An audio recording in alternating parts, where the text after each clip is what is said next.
deals don't fail in the deal room. They really fail the morning after close.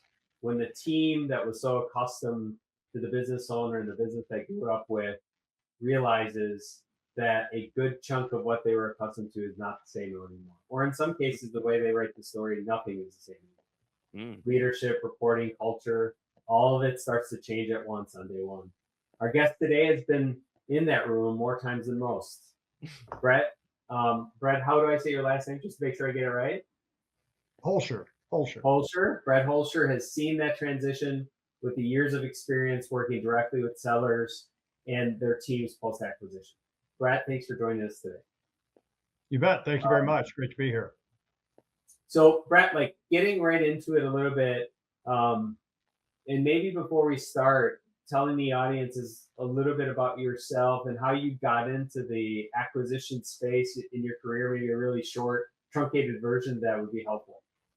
I will keep it as short as I possibly can. So I've been kind of grew up in the commercial and industrial HVAC industry since the mid 80s, 1984. I've been around the mechanical trades probably my whole career. Really in about, I guess it was 2008, I joined a company called Comfort Systems USA, which is a publicly traded company that grew through acquisition and organic growth, but also acquisition. And I served in kind of a regional service vice president role, which basically meant my job was work with the companies in the cities on business improvement. It could be people, process, all those things. And all these companies were acquired by Comfort. And since then, I was there for about 10 years. And since then, I've been at a couple different private equity-backed companies. And I am currently right now serving in a similar role where I'm working with the companies that were acquired, the sellers, the teams on basically transition, right? Going through the integration process, transitioning, dealing with some of the leadership issues, the things, the questions that come up with any of these acquisitions. So I've seen a lot of them, been around a lot of companies, a lot of people, different parts of the country, and different parts of the country are very different, but the situations are all the same. You know, people are people, no matter where you go, from what I've seen. Yeah. So you've been in the meetings, right? We have. I could say we've been in the meetings where we start to like do the strategy. That word is such a blinking word for me because I think it's more brainstorming than it is strategy. But that's my point of view. So what, how, the planning and how it changes. Walk us into that room from your perspective. What's being decided that the seller and their people will only find out after the deal closes? Yeah, that's a tough question, right? I mean, it's a lot of times from what I've seen, is that when somebody's evaluating a company, there's all the diligence, the financial diligence, all the other things, IT and HR and all those things, and they look at those companies, and they're looking for areas that can be improved, right? You're looking to acquire a business, and you say, okay, I know what I know about this business, and then you're looking for areas where we think we can improve here, maybe improve here. Here's some weaknesses. Here's some areas we're going to have to tighten up a little bit. They evaluate people the best they can. It's tough when you're going to look at a company to acquire. You don't get to sit down with all the employees and interview them, right? You just don't. You get to meet a few people and you learn names and that kind of thing, but you don't really get to interview them. So you're looking at org chart. You're trying to understand who are the key people that we need to keep the business going. We're looking at areas that, what are areas we can improve efficiency, maybe performance, that kind of thing. Those are not always conversations you're going to have with the seller, because you're not going to sit down with the seller and say, okay, here's all the areas we're going to make changes in your business. And you've got an org chart with 50 people or 100 people, and here's the ones that we think are critical. Here's some of them that we think may not be critical. You're just not going to have that conversation with that seller. Yeah. Brett, let me ask you this. Do you find that sometimes, when sellers come to us and say something like, I want an extra half a turn, or I want an extra $1 million just using a dollar terminology, that sometimes that puts increased pressure on the deal math for us to be more creative? Or has that not been the case for you? Like when you're underwriting a deal, or you're part of the conversation of underwriting a deal, which is kind of what we're talking here, sometimes we make the leap that, hey, we think we can go get that because we know that there's a pricing gap, or but maybe we were originally going to go for $5 an hour, and now we're going to go for $8 an hour because we underwrote the deal. We have to stretch a little bit to buy it. Like, what's your experience been with that? Yeah, so I have not been specifically in those conversations that you're referring to. I know they happen, so I don't really have a lot of personal experience in that specific topic. So maybe sidestepping a little bit, you have an integration. Have you worked with integration teams, or do you usually work cross-functionally, or some combination of both? Integration. I have been responsible for the integration of the companies, and usually I usually get involved with companies right at acquisition and then post acquisition. Yeah. So where do you find, who are the experts that you find for your integration teams typically? And how do you not let I call it the expertise get in the way of advancement? Like sometimes I tell that to people, our experience is not a validation of being right. It's our experience to help us do what we need to do now better. Like what's your experience been with your teams? How do you find the right ones? How do you coach them through that? So are you referring to the company that's been acquired, to the Yes. the seller? How do you find those? That's the challenge, because a lot of times in these companies that are privately owned, they run finance the way they run it, which is fine, and they have IT, and they have all these different departments, and they know what they know. And then when we go in and say, okay, we're going to work under our accounting software, we're going to work under our IT. It's just finding the person at that company that is doing it right now, and then helping them understand how we're going to do it. And we just got to kind of handhold them and walk them through it, because you have what you have, right? I mean, that's who is at the company, and so that's who you have to work with, unless you're going to bring somebody in from the outside a little bit to help, and that's okay too. Yeah. You led with change management, and a lot of what you just said has like change management embedded in it. You've been doing this for 20 plus years, right? It sounds like in a bunch of different companies with multiple private equities. What's usually when deal closes and integration starts, and I always say integration actually really starts like day of close, because it could be as simple as you got to get a whole bunch of new employee paperwork done, right? That's change management in and of itself. What's the change management gap you've seen that no one's really planned for? Yeah, I think the change it's a very interesting question. I mean, the whole thing on change management. I think one of the areas of change management that we miss is, especially in an acquisition situation, everything is new, right? To the company that's been acquired, everything is new. The people are new. They didn't know this 2 days ago or 1 day ago. They just found out about it today, most of the people. And then they're asked to just do these things, but nobody really explains to them why you're doing them. It's more just, we've got to go steps 1 through 10, and we've got to get them done as soon as possible. And so there's no real explanation. They kind of forget the people part of it and think about the process part of it. So everybody's excited about implementing process, but I think the people really kind of get forgotten along the way. Nobody really explains to them why we're doing it, why this is important. Yeah. So like, we all have our playbooks with our work streams, or we all like HR, IT, finance, operations, on and on and on, right? Why do you think we all miss that personal side of it?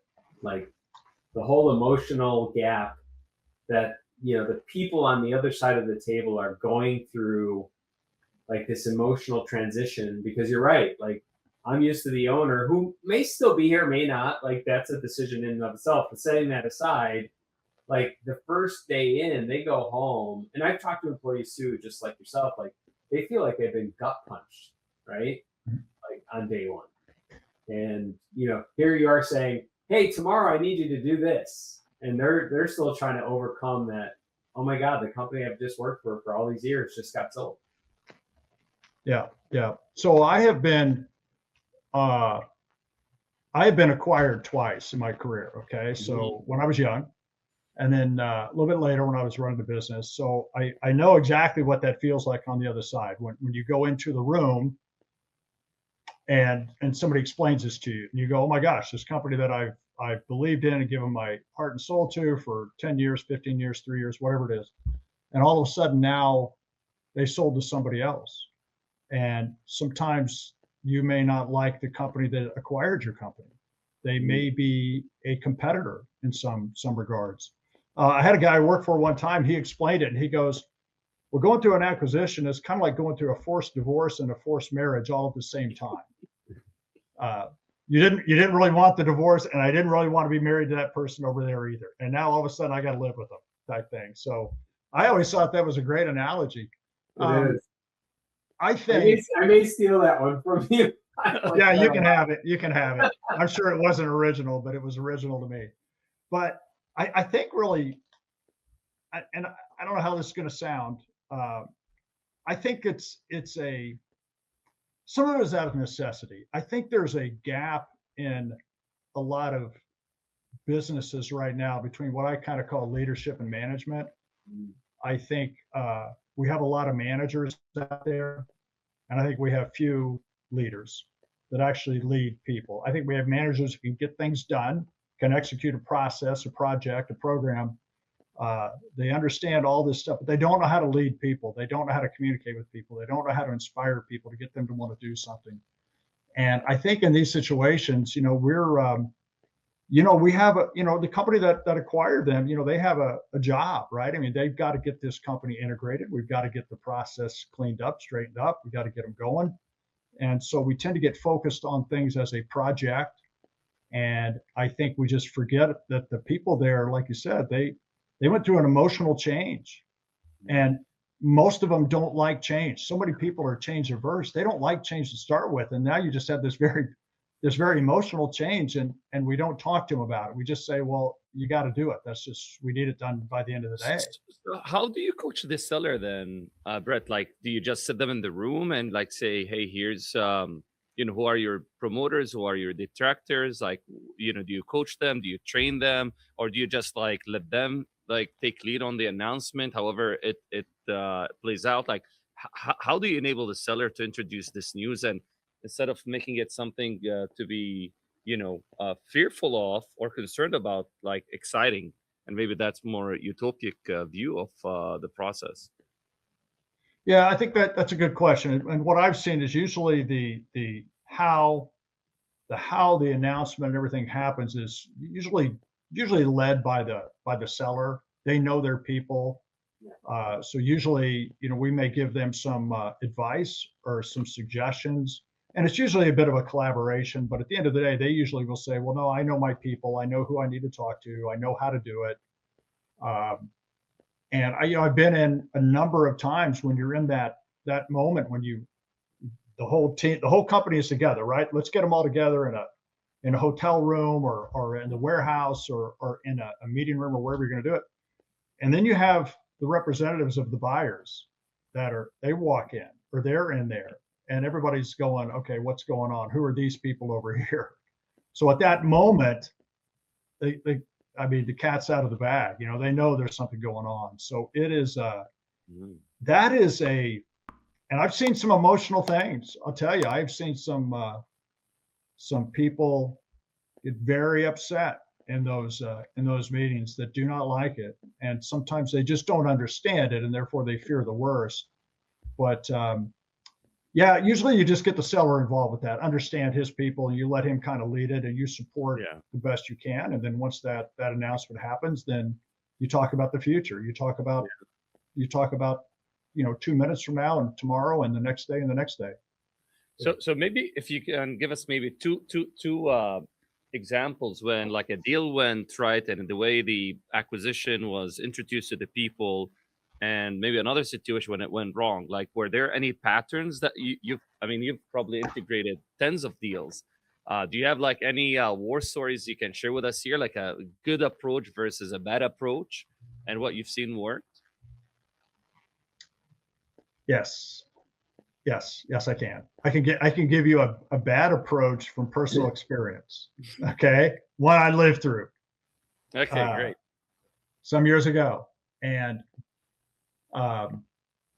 yeah, so it was one of these where you get into a hotel room. You had quite a few people, and the seller, they rented a meeting space or a bit of a ballroom, and everybody goes in there. Nobody knows why we're there. All they said is, hey, we're having a company meeting tomorrow morning, 8 o'clock at the Radisson Ballroom A or whatever. And everybody shows up, and we're all walking in there looking at each other like, what are we doing here?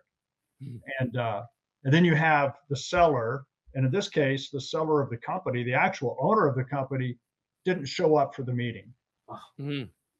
Okay, Whoa. didn't show up for the meeting.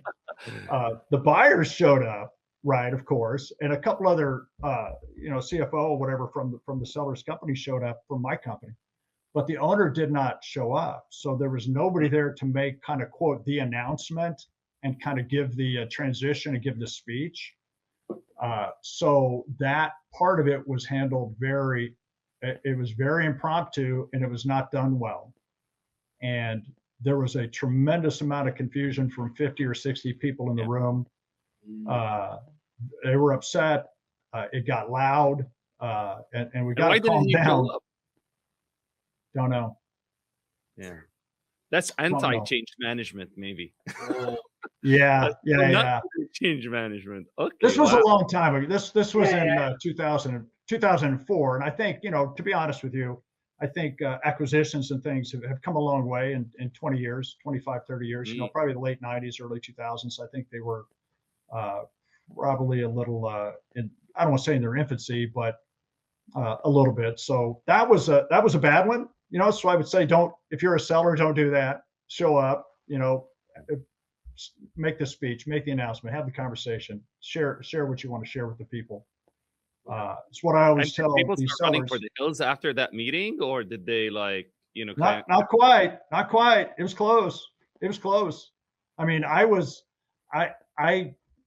ended up standing up in front of the group because somebody had to calm it down, and I just said, look, I said, the deal's done. Okay, this is what it is. You can you can walk out the door and go home and go find another job, or we can stay here and hear what these people have to say and see what the future's all about. And that, I don't know how else to do it. It was just my reaction, and that's what I did. And everybody stayed. They didn't stay forever. We had quite a few people left within 6 months. But anyway, I think the ones that I've seen handled well from a seller's perspective, that conversation with their people, and this is something I've talked with a handful of them, and I've said, look, and I pull back from that experience, okay, and I always go back and I tell them, I said, look, whatever you want to say to your team, just make it, these people work for you for a long time. They work for you, your company, but you are the owner. So whatever you say to them, make it heartfelt and make it sincere and genuine. Say what you want to say professionally and properly, but let it come from you. Let them hear it from you, the person that they work for a long time. They'll buy into it, because if people, I tell you, if you're in the crowd that just got acquired and somebody is standing in front of you and they're telling you something and they think you're giving them a line, that you're kind of you're not telling them the truth. Oh my gosh, it just goes from there. So just be sincere, be honest, be genuine, say what you want to say, treat them with respect, and it'll go well after that. Yeah, can go well after that. Yeah, one thing I've seen with owners, the best acquisitions I've done in the past, the owner usually has, for years, has been talking to his team about transitioning, right? At some point, I'm going to transition, right? So like they do this, and I would offer, because owners are going to be listening to this call too, right? In the space. I always, I love that approach. Like the owners that have always talked about it to their team, like, I'm not here forever. I'm here to build a business with you guys and be really successful. But there is going to be a point in time where, I'm going to sell the business or bring in a partner or some combination thereof to transition the business out. Like, I think those owners, those acquisitions usually work the best because they've kind of been training their people, right? Yeah. For the event Yep. to happen. Totally agree. Totally agree. That And the whole idea of succession planning, right? You know, the whole thing about just being upfront and honest, you know, is just like you said. And I'm working with some companies right now that they were like that. The sellers were like that. They were upfront with their people and they said, hey, you know, I'm not going to work forever. And they do talk about transition and they do talk about the future. And I mean, it's the right thing to do. I really believe that it's the right way to treat people. You know, I mean, you have respect for the people. You've been a good leader, and you want to continue to be a leader, and you want to transition to the next leader that's going to be running the business. You know, so you got to talk. And have you seen, and maybe Gyner and Brett, for both of you, like, have you seen, like, sellers, other than raising awareness about, a transition is about to happen, in the next month, next year, next 2 years, like, have they baked any incentives for the team to stick around and make the transition successful? Have you seen any cases where, like, sellers really thought it well and it turned out fantastic compared to maybe some of the other deals that didn't go so well? Yeah, I mean, and Gyner, you probably have some examples as well. I mean, you know, usually there's, you know, you have some kind of typically you're going to have some kind of an incentive for some of your key people to stick around for a period of time for sure, because you've got to have, you know, at the end of the day, you're acquiring a business that is made up of people, and the people make the business work, right? And you've got to have those key people for a period of time, and then you hope that you can get them to buy into the company, the buyer, and what they're trying to do. And usually you can.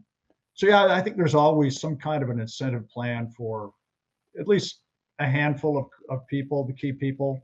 It depends on how big the company is as to how many that is, but I think that's I'm not sure how you would do it without that, to be honest.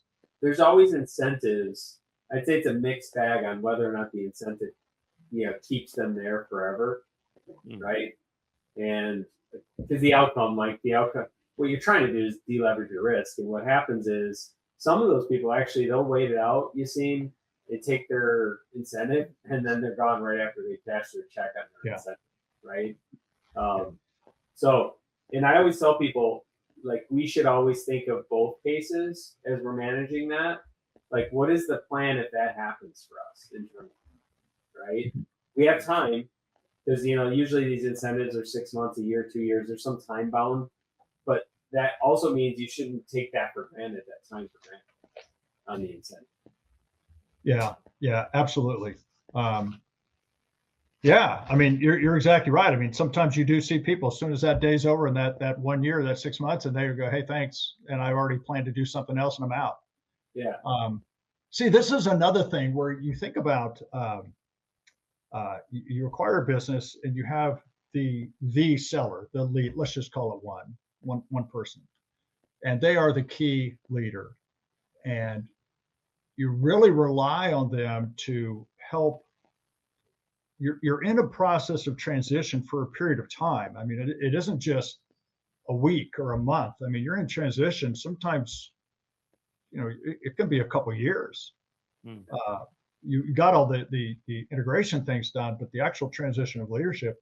So a lot of times you really rely on that seller. And if that seller is thinking, hey, I've got a 2-year earnout, let's say, and they're only planning to stay for those 2 years, which may be true, and they may stay longer than 2 years, which is many times the case. But it's you're relying on them to help you identify who these people at risk are. If I had an incentive for Gyner, let's say, and he was going to stay for a year, and in a year, I've got to understand: is he going to stay longer than a year? Or is he out? I mean, is he in or is he out? And if he's out, how do I know, and what do I do about that? How do I plan for that? Because you have to have that continuity and leadership with the business, or then the business is at risk. So yeah, it's very much it has to be very much of a collaborative effort between the seller and the buyer. And this is where I think I have seen some situations where that relationship isn't as strong or as maybe as you would like it to be. You know, that it becomes in this communication is that if you have good communication, a good buy-in, a good leadership, people buy into that. You know, they want to be part of it. If they don't like the people at the the company that acquired them, if they don't like the leaders there, they don't like the regional person they're dealing with, let's say, they don't develop that relationship, then all of a sudden, you know, they start thinking, yeah, that two-year earnout's looking pretty good. I may just be out at 2 years and I don't care what happens after that. So it's tricky. There's no doubt about it. It's tricky. You can be in damage control pretty quick if you're not paying attention. Yeah. A lot of times the sellers just don't maybe understand the changes that are coming their way. So what can you maybe maybe you can speak to that a little bit, Brett? The changes that hit the seller that they're probably not ready for. Going from an owner to now an employee after 20, 30, 40 years. How does that play out? Yeah, that's a great question.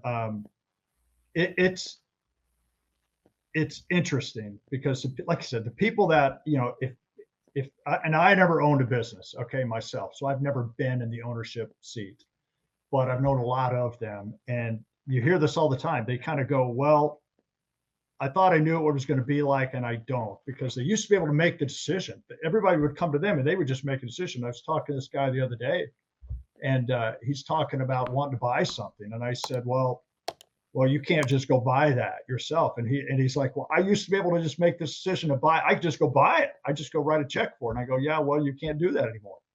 So he's like, well, who do I have to get approval from? And I said, well, it starts with me, you know, and then we go from me up. So, but it's an adjustment for them. And I think part of it, you know, the people that sell it, and Gyner, you may have seen this too. It'd be interesting in your take too. But a lot of these guys that, you know, they've had stress, they've had to deal with cash flow, they've had to deal with all these things their life, and now they're out from under those things. So there's a great deal of relief for these sellers. So I think the loss of autonomy, it's a little bit of a trade-off. It's kind of like, well, I'll trade off that loss of autonomy for I don't have to worry about cash flow. I don't have to worry about lawsuit. I don't have to worry about bonding. I don't have to worry about something like this, you know. But it is an adjustment, and it's a mental and an emotional and psychological adjustment as much as anything for these people. Yeah, I think like 2 points of view on that. One is it is an emotional thing for them. I think it's a little bit of also like they have to understand. Like there's this. They use this like, hey, the new guy's inserting a whole bunch of process and slowing everything down. Like that's what you hear as an excuse every time, right? When I could do this myself, I could make the answer in 5 minutes, right? And you guys now it takes 3 days. And it's like, well, hold on a second. You sold your business. Did you not, like, because I've actually had this very conversation with owners, right? Like, you sold your business. Did you not think that was going to come with some change and some control? Or I go, if you go buy a car and you finance it, there's a payment to be made every month. It's not like, you know, the car that you own in your driveway that you own the title to, that you don't think about that, right? There's differences for them. To me, what ends up being like a real unconsciously, sometimes these owners, like I'll call it, they do these grumblings with their employees, right? So that's what really hurts the business, right? And they don't realize how much it's hurting the business. Like the whole, I'm going to sit at the lunch table in my office and, you know, vent to my employees that have been working for me for 20 years about how idiotic this company that just bought me is. They don't mean it maliciously, but they don't understand how much that sets them behind on the integration side. Yes. Yeah, that's a great point. That is a great point. Very, very true. So we've talked a lot about, like, I'd say the negative sides of integration. Yeah, a lot of them do fail, 70 to 90%, depending on what you read and where you read it. Fail in execution and the people, the culture, the change management we spent some time on today. What are the good ones doing different? The ones that don't fail? And obviously, you've been a part of some of those, Brett. Like, so what are the good ones do that's different? That, you know, while not perfect, because all of them experience some pain along the way.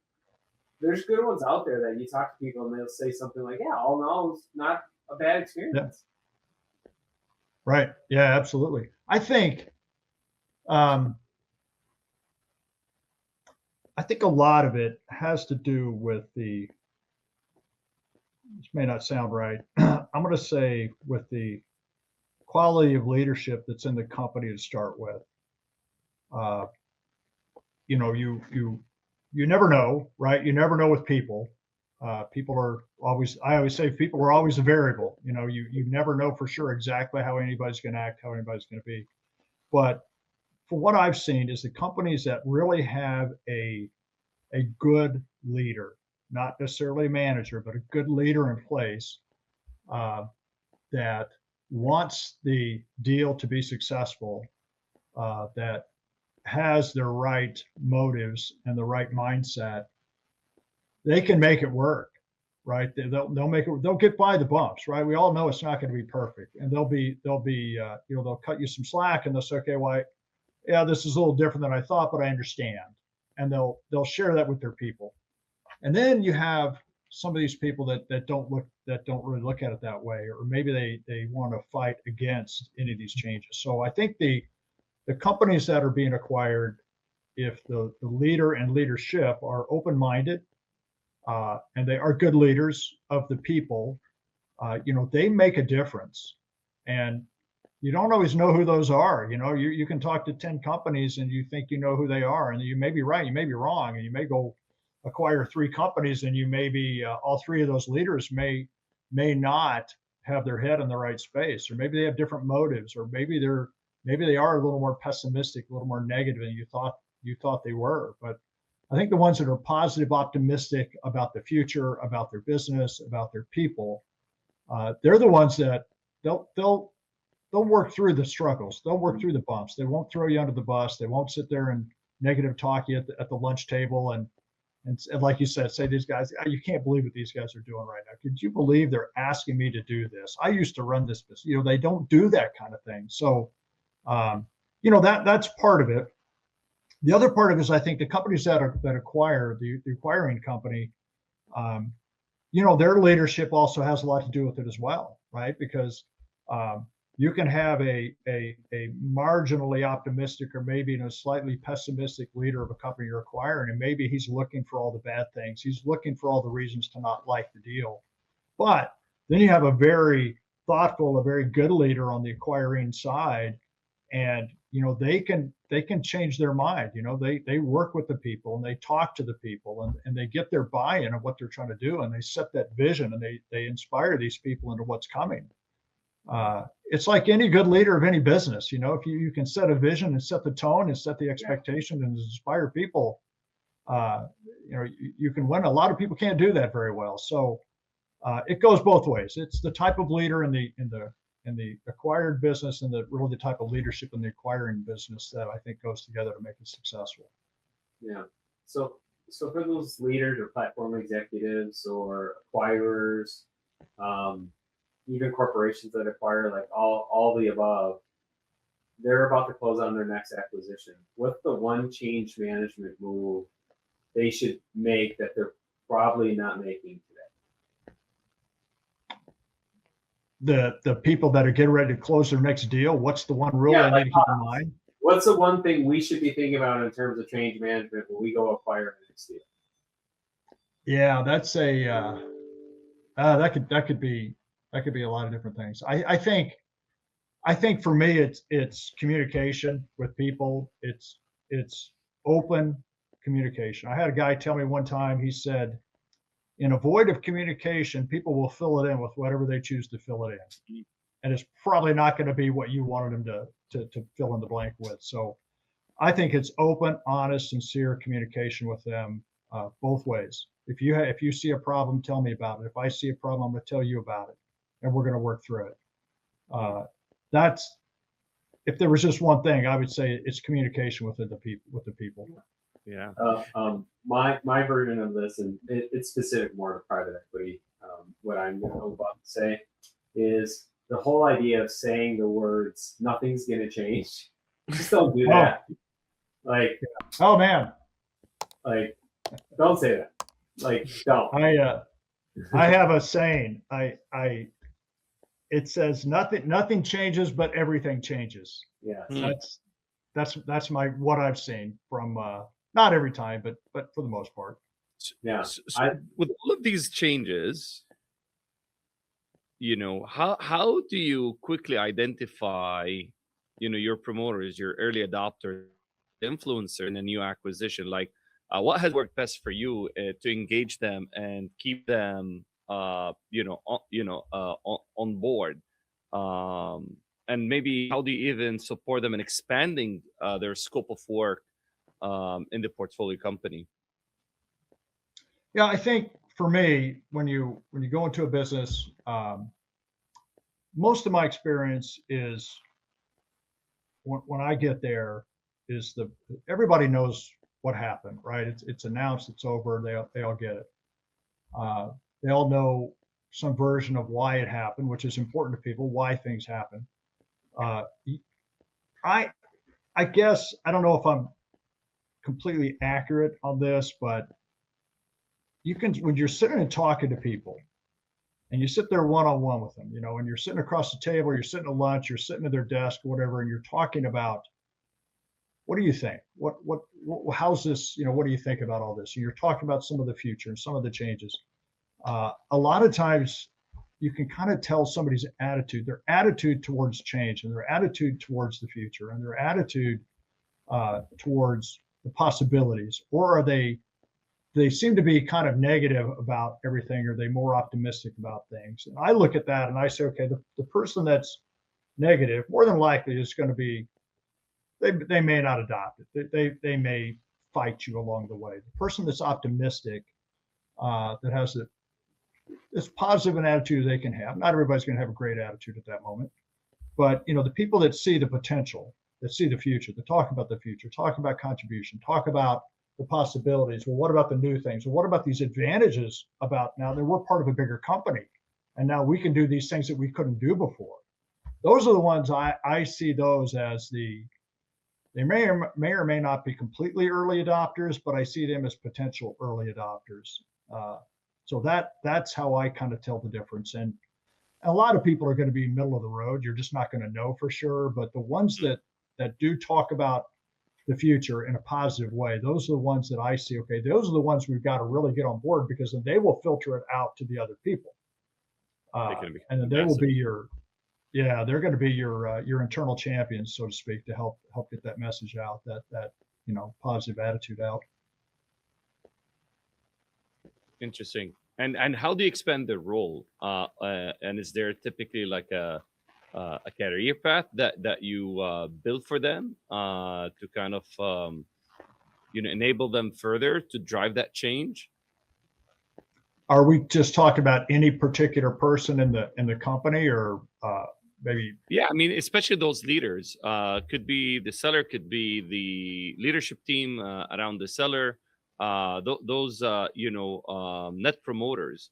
Are you typically going in with, okay, here's how we're going to expand your role, or does that play out organically over time? So for me, from my experience, I think everybody's going to be different depending on the size of the business that you're acquiring. But you're always talking about opportunities. You're always talking about future opportunities, and you're always talking about growth, and being part of a larger company, larger organization always leads to opportunities that aren't there today for you. If we're acquiring a business that's a local business, and let's say for the most part, there's not a whole lot of opportunity for advancement and responsibility or role. I mean, usually you got to wait for somebody to retire or quit before somebody can move up to some degree. And if that's what they're faced, then when you come in as acquiring them, and they're now part of a platform, part of a bigger organization, there's automatically going to be potential for opportunities where they weren't there before. And then as you get those people introduced to other people on the platform, and they start to get to know people in other cities that do the same thing, and all of a sudden now they start seeing the value of this bigger platform. They go, okay, well, now I've never talked to anybody, a peer of mine that was also an operations manager or a sales manager, really within my industry openly about what's going on, because I can't talk to a competitor because they won't be honest with me, and I can't talk to somebody else because they don't understand me, and I can't talk to somebody in Seattle because they're completely different in Seattle than they are in wherever, St. Louis or something. So I think just it's not a promise of promotion. It's not a promise of additional responsibility. It's the opportunity to earn it. It's the potential that it's there. That's about all you can really tell somebody for the most part, unless you do have something naturally that's going to be there for them. But Yeah. that is, that's a big selling point in my opinion about being part of a large organization, is the potential and the opportunity for advancement. Yeah. One thing for me on this point has been, we have to do recognition on day one with intent is the company. Mm-hmm. Like, part of our change management or our HR work stream, I always say, like, where is the recognition points? Like, we need to understand, because what you find out is these owners, they were so ad hoc on the recognition, but it was meaningful to those employees, right? So I don't know whether it's buying them lunch or, letting them go out for dinner with their family one night where they worked a 12-hour shift, whatever those little things are, we need to find out and make sure that there's an equitable level of recognition that maintains post close, because that's really meaningful to those employees from a recognition standpoint. Yeah, I would agree with that, because it's kind of like, to your point, if the seller for the last 3 years they did something on a weekly basis or a monthly basis, or they did something that was just ad hoc and fun, and then now they get acquired by this company over here, and all those things stop. All the fun things about working here all of a sudden stop. Yeah. Those small little things, and they could be small. It's like March Madness. The company I worked at one time, it was the opening night. Everybody would always go down to this bar and grill, and there was 20 of us sitting there watching the first night's games. And then pretty soon, if those things stop happening, that camaraderie and that connection with the people internally, it just starts to dissolve. It starts to go away. So I think that's a great point, is understanding what that was in their culture, and making a point to try to continue that. Otherwise, they see that as just one more small thing that changed. It's not the same anymore. Yeah, and sometimes I would argue, I've met executives that get a little too cute with that. Like, they say, well, they do a $50,000 a year Christmas party. We can just save $50,000 a year. We don't do that anywhere else. And it's like, well, no. If you have an issue with the consistency across your platform, I understand that. I can empathize to that. But then figure out a way to take that $50,000 and use it differently in the organization, so they still feel good about themselves, right? Because it should not, culture should never, you should never underwrite culture as a synergy. Like, that is just a mistake, right? That's a total mistake. Yeah, agreed. So Brett, you're not only an operator and an integration leader, but you're also an author. And you've got a YouTube channel, behind the curtain of leadership. So what inspired you to publish a book and start your own YouTube channel? Yeah, that's a good question. So I started the book about 10 years ago. I had this idea. I was seeing the same problems, the same situations over and over and over. It didn't matter what part of the country I was in. When you get to know people and you understand what makes a successful, I don't know, that's not even the right thing to say. Successful is not the right thing. It's just, I started seeing the same issues in companies. They could be small companies. I mean, they could be a $8 million business. They could be a $80 million business. But the same issues over and over and over. And I was like, this is kind of crazy. So, I started writing these things down, like, I don't know, now 15 years ago, probably. So it's longer than that. And I started just writing these things down. I thought, at some point in time, I'm gonna make a book out of this. And I got to some point, I started it, and then I put it down for about 2 or 3 years, and then all of a sudden I had this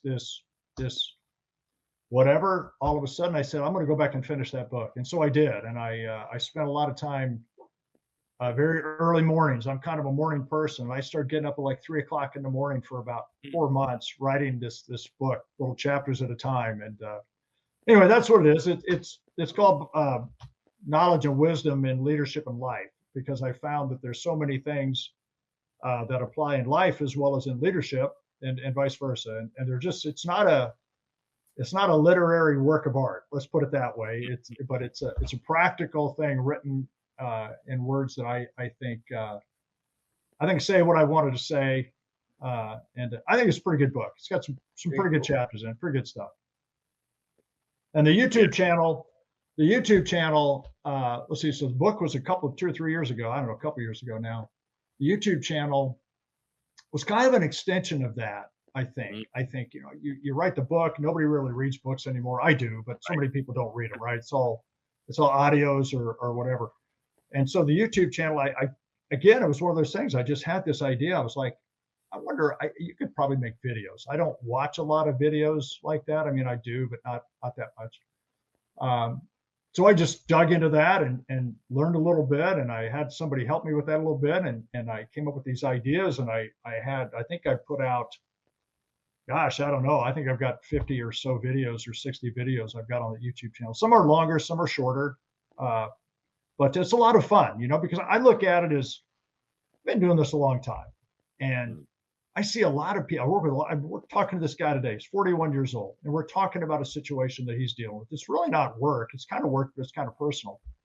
And I told him, I've known him for a year and a half, and I said, I just enjoy. I said, dude, I'm 65. Okay, I've been doing this 25 years longer than you have. I know more than you have. It doesn't mean I know better stuff. I've just been around longer. Yeah. And so I'm sharing some experiences with him, and I just enjoy sharing ideas and advice with people that are facing the same things I faced 20, 30, 40 years ago.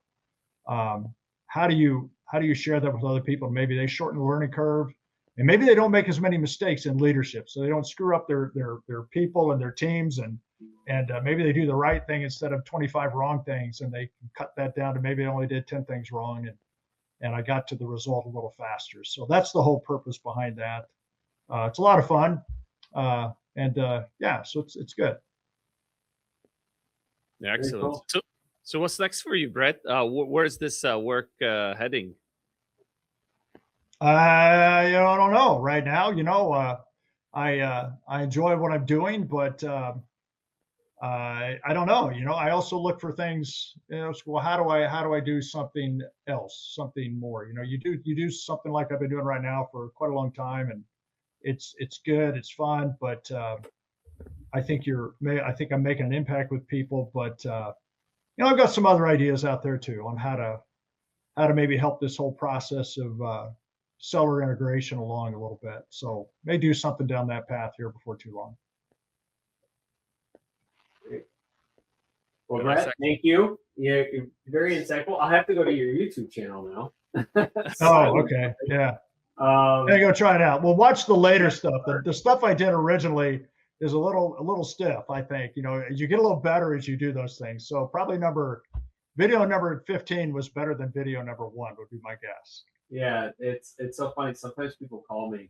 I never thought about the age thing the way you said it until I got old enough to understand, to say, you know what, like my life is a bunch of like minefields that I've navigated, and maybe some that I didn't, frankly. Yeah. And that's the experience you're trying to teach people. And it's so funny when I talk to folks one-on-one, they're usually more experienced in they're more interested in the mistakes I made than they are in the successes I had. Really? Yes. Interesting. Yeah, it's kind of cool too, like, because I think they learn something from that. Like, if you hired that guy and he didn't work out, what would you have done differently? I'm like, well, now I think about it like when I ask these new interview questions that I didn't think about before, right? Yeah. So I think they like hearing that because that's really helpful to them. But I'm gonna go to your channel now. I'm super interested. Oh, well, that'd be cool. Yeah, it'd be nice. Be interested to see what you think. Yeah, well, thank you, Brett, for coming on and sharing your 20 plus years experience. I think my biggest takeaway: 1, show up to the meeting when you sell your company. 2, execution is great. Project management and process integration and ERP and all of that. That's awesome. but yeah, don't sleep on the people side. And all it takes is really, like you said, transparent communication, and honest communication. So thank you so much for coming on, and looking forward to staying in touch, and keeping an eye out for what you've got coming out, especially on the supporting sellers in their acquisition journey. Yeah, you bet. No, I enjoyed it. I appreciate you guys having me on. It was great talking to you. And yeah, we'll stay in touch. Thank you very much. Thanks, Brett.